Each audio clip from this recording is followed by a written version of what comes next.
Sandeep Warrier party വിട്ടതോടെ ബി.ജെ.പിയിൽ തർക്കം രൂക്ഷമാകുന്നു. ഉപതെരഞ്ഞെടുപ്പ് ഫലം കെ സുരേന്ദ്രന് നിർണായകമാകും. കേന്ദ്ര നേതൃത്വത്തെ ഭയന്ന കേരള ബി.ജെ.പിയിൽ ശാന്തമായിരുന്ന വിഭാഗീയത വീണ്ടും ശക്തമാകുന്നു.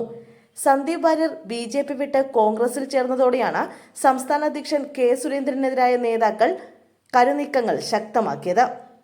സന്ദീപ് വാര്യർക്കെതിരെ സുരേന്ദ്രൻ അനുകൂലികൾ സൈബർ ലോകത്ത് രൂക്ഷ വിമർശനമുയർത്തുമ്പോൾ സന്ദീപ് വാര്യർ പാർട്ടി വിട്ടതിന്റെ ഉത്തരവാദിത്തം ബി.ജെ.പി സംസ്ഥാന നേതൃത്വത്തിനാണെന്ന വിമർശനമാണ് മറുവിഭാഗം ഉയർത്തുന്നത്.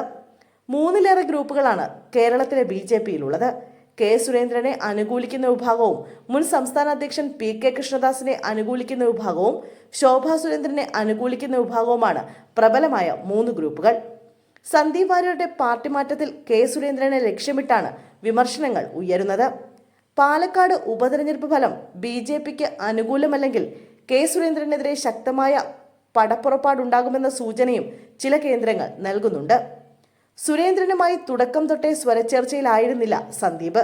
എന്നാൽ RSSുമായി നല്ല ബന്ധത്തിലുമായിരുന്നു. ഈ ബന്ധം പ്രയോജനപ്പെടുത്താനാണ് സന്ദീപിനെ അനുനയിപ്പിക്കാൻ RSS നേതാക്കൾ ഇറങ്ങിയതും. എന്നിട്ടും നേതൃത്വത്തിനും പാലക്കാട് സ്ഥാനാർത്ഥിക്കുമെതിരെ വിമർശനം തുടർന്ന സന്ദീപിനെ RSSും കൈവിട്ടതോടെ അച്ചടക്ക നടപടിയിലേക്ക് നീങ്ങുകയായിരുന്നു പാർട്ടി. അച്ചടക്ക നടപടി പുറത്താക്കൽ തന്നെയായിരുന്നു. ഇത് മുൻകൂട്ടി അറിഞ്ഞാണ് കോൺഗ്രസുമായി കൈകോർക്കാൻ സന്ദീപ് തയ്യാറായതും.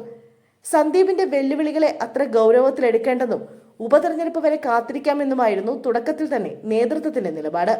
പാളിപ്പോയ ആ നിലപാട് ബി.ജെ.പിക്ക് ക്ഷീണമായെന്ന വിലയിരുത്തലാണ് പൊതുവെ ഉള്ളതും. സന്ദീപ് പാർട്ടി വിടുന്നത് ഒഴിവാക്കാൻ നേതൃത്വം കാര്യമായി ഇടപെട്ടില്ല എന്നാണ് ബി.ജെ.പിയിലെ പ്രബല വിഭാഗം പറയുന്നത്. കേന്ദ്ര നേതൃത്വത്തെ ഭയന്നാണ് നേതാക്കൾ പരസ്യ പ്രസ്താവനയ്ക്ക് തയ്യാറാകാത്തത്.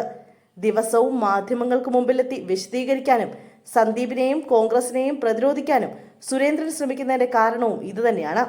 പാലക്കാട്ടെ ശ്രീനിവാസൻ വധക്കേസിലെ പ്രതികൾക്ക് ജാമ്യം കിട്ടിയത് എങ്ങനെയെന്ന് അന്വേഷിക്കണമെന്ന് സന്ദീപ് പറഞ്ഞത്. അതിനാൽ തെരഞ്ഞെടുപ്പിന് ശേഷം സന്ദീപിന്റെ നീക്കം എന്തൊക്കെയാകുമെന്നതിൽ ബി.ജെ.പിക്ക് ആശങ്കയുണ്ട്.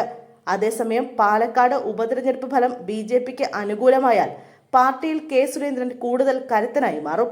അതുകൊണ്ട് തന്നെയാണ് സന്ദീപ് വാര്യർ ഉയർത്ത വെല്ലുവിളികളെ അതിജീവിച്ചും പാലക്കാട് ജയിക്കാനുള്ള ശ്രമം കെ സുരേന്ദ്രൻ പക്ഷം നടത്തുന്നത്.